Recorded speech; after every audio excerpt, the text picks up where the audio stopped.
What's going on, guys? Philly here from Custom Offsets TV on the YouTube. Back at it with another one of these 10 questions videos. So first things first, go ahead and hit the subscribe button because we're trying to reach 200K, and then we'll jump right into it. So we have a Jeep owner, this guy right here, but I'm not going to introduce him because that's actually the first question. So 10 questions for a Jeep guy. Who are you and what do you drive? My name is Nick. I drive a 2012 Jeep Wrangler. It is on a 6-inch TerraFlex lift and rock crawler lift. They're kind of combined. And they are 37-inch tires on a fuel vector bronze rim. Sweet. It probably looks just like this one right here, doesn't it? Probably, actually. It's pretty close. All right. So the second question is pretty simple. It's just like, why did you buy a Jeep and what about Jeeps appeals to you? The thing that appeals to me about Jeeps is the versatility, having to be able to take the doors off, take the top off, and you can run half doors, soft tops, hard tops, freedom panels off the front sections. It's just the versatility behind it is awesome. So versatility as far as appearance goes, anything else? And you can pretty much go anywhere you want to go with it. Cool. So I think the biggest thing that I hear people complain about Jeeps or brag about Jeeps, depending on who you are, is the straight axle versus IFS. So why do you think the straight axle is so much better than IFS?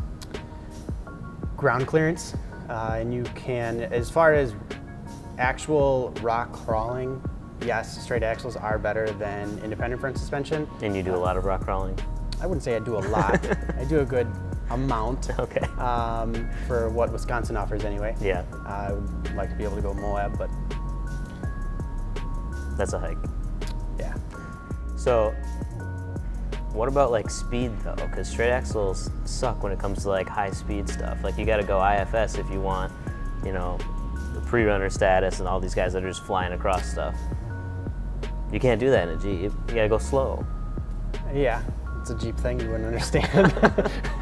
What is a Jeep thing and why don't we understand?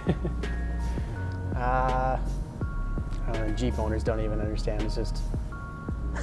It just is? It just is. Jeep owners are weird. It's a cop-out. So I drove a Jeep on the highway once, and I probably will never do it again because they shake violently. And it seems like I drove, it had a 2-inch level in it, and it was terrifying. So how do you fix death wobble on something like this? Death wobble comes from worn out ball joints or bad suspension alignment. That's what it is. It's not just because it's a Jeep? No. I mean, every Jeep I've ever driven, the one time, was terrifying. As soon as you start putting larger tires on it, the stock stuff just can't keep up. I do have to say the new JL, though, drove way better. I drove a JL on 37s, and it was like greatly improved as compared to the JK that we had. So it'll be interesting to see once people start putting on like bigger lift kits and stuff, what they end up doing with those. Yeah, we'll have to see what they come out for the JLs.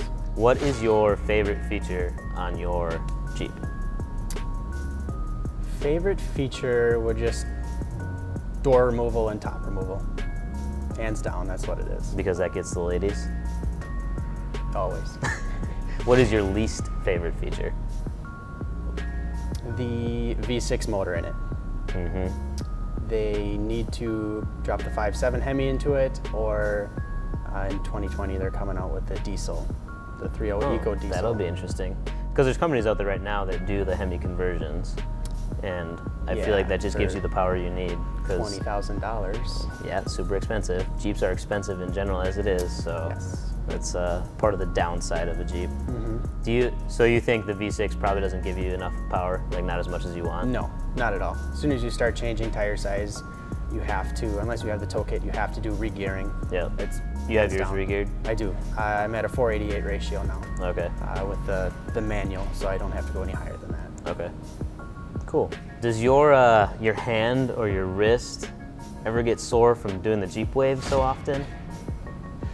I only Jeep wave to Jeeps that have something done to them, something recognizable. So like a Compass that's just driving down the street, you don't give it the Jeep wave? No. Or a Patriot, it's Liberty?